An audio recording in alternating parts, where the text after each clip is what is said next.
There are a lot of things about Saint Therese you may not know, things about her personality that you can read in her autobiography that just blows out of the water this hyper-pious notion we often have of the saints. Here's just a few things about her personality. She was very stubborn, and when she was a little girl, she threw all kinds of tantrums. In fact, her mother had to tie her down to her bed because she threw these tantrums. She was very fussy as a kid, and she had to touch everything.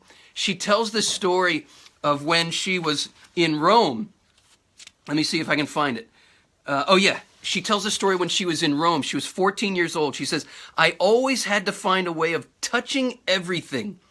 At the Holy Cross Church in Rome, we were able to venerate several pieces of the true cross," she says, 2 thorns and one of the sacred nails. She says the nail was enclosed in this magnificent golden reliquary, which did not have a glass covering.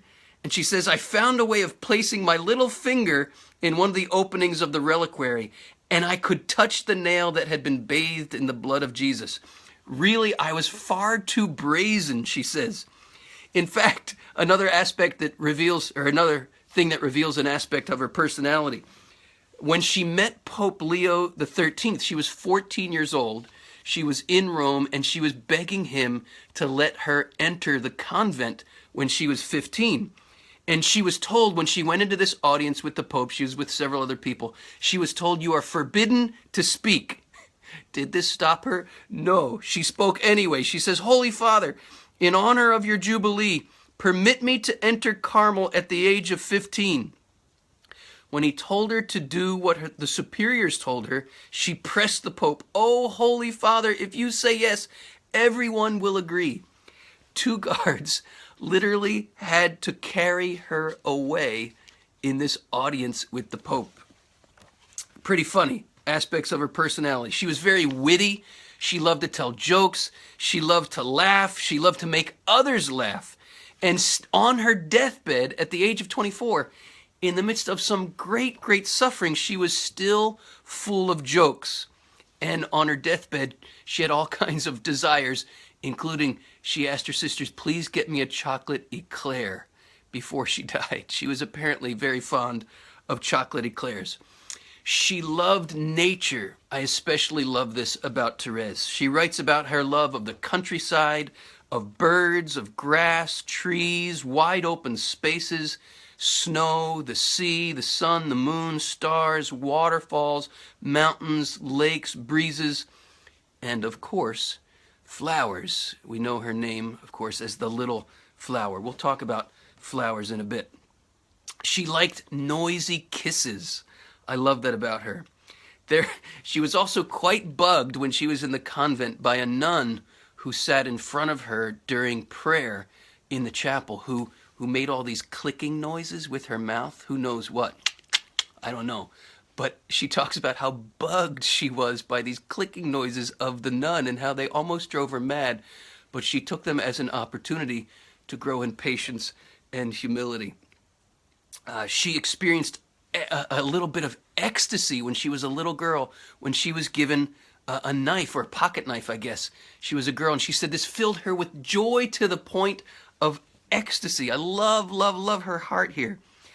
And she also experienced some very fierce temptations against God, and apparently, at least this is Cardinal Ratzinger's take on the situation. He writes about this in his book, Introduction to Christianity. He says many of her fellow nuns toned down her temptations in less than accurate translations of her writings. They found this perhaps unbecoming of a nun to have such violent temptations against faith and against God. But we know, of course, this is part of the experience of many of the mystics, where they are tempted against faith. We have a lot of people joining us here, people saying hello. Yvonne, hey Yvonne, you're welcome for these stories. LJ, hello LJ. Other people chiming in and saying hello. Thanks for joining me in this live broadcast.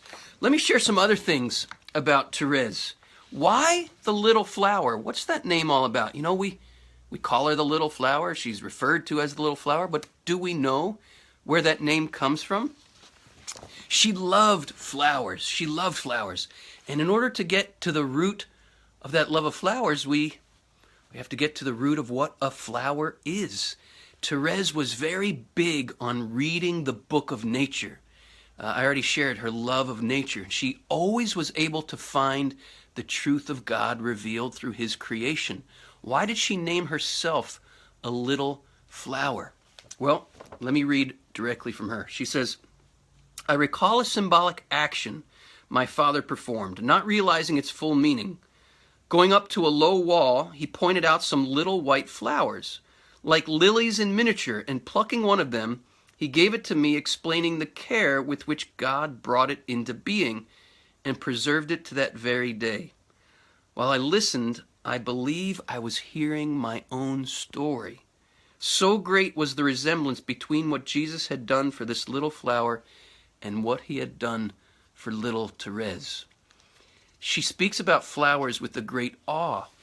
And if we think about what a flower is, what is a flower? It's one of nature's most beautiful reproductive organs. That's the very function of the flower. Flowers are part and parcel of the symbolism of the Christian life. In fact, do you know where we get the word chalice for the Mass? Where do we get the word chalice? It comes from the calyx of a flower. The calyx of a flower is the cup that holds the dew. And Therese uses this imagery. She says, speaking of the dew of humiliation, she writes that this little flower herself, she's the flower, preserves in the bottom of her calyx the precious drops of dew she received from Jesus. And these serve to remind her always of how little and weak she is. Little and weak, but in that weakness of a little flower, receiving this dew from heaven, she becomes infinitely fertile. And this is the whole mystery of the flower. It's the fertility organ. It's the reproductive organ of the plant, the flower. To speak of herself as a little flower is to speak about really being Eucharistic, receiving this dew. What does the priest pray over the chalice, right? Where we get the word chalice again from the calyx of a flower. Let the Holy Spirit come upon these gifts like the dew fall. Astounding, astounding mysteries. Therese had an intuitive sense of these mysteries, and she lived as a little flower. Why a little flower? Because her whole understanding of the spiritual life is one of remaining little. We speak of her little way. She says, I am astonished at nothing. I'm not disturbed at seeing myself to be weakness itself.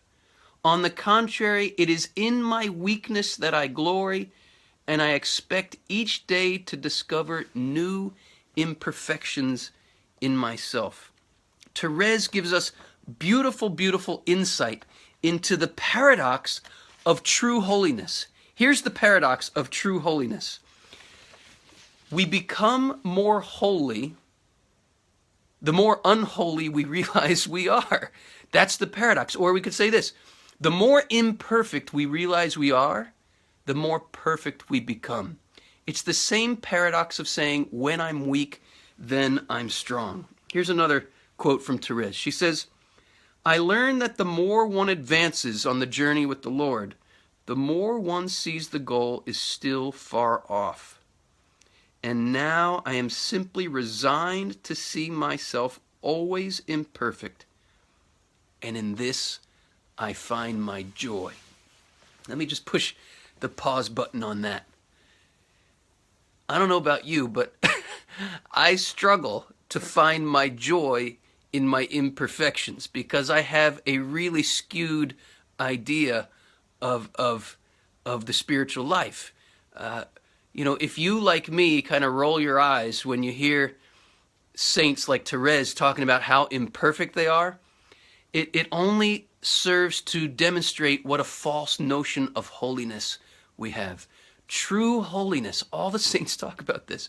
True holiness, growing in perfection, means growing in a recognition of our imperfection. It means staying little. It means recognizing our weakness. It means allowing God's strength to work through our weakness. It means allowing God's perfection to work through our imperfections. Some people are joining us. Hey, Mike. Hi, Dorothy. Hi, Stephanie. Hi, Francisca. God bless you guys. Everybody's saying thank you. You are welcome. You are welcome. I'm really enjoying doing these live videos. Let me tell you a little bit about Therese's spousal mysticism. And this can shine a bright light for us on living the theology of the body. So, of course, Therese is a Carmelite. She's formed in the Carmelite spirituality, in the teaching of St. John of the Cross and Saint Teresa of Avila. And it reveals this spirituality of the Carmelites, reveals this rich spousal understanding of the Christian life. Therese yearned to be the bride of Christ from a very young age, and not merely in a poetic sense, but as a woman with a very real and ardent yearning for the love of the bridegroom. This was not just a metaphor for Therese. She considered herself Jesus' bride.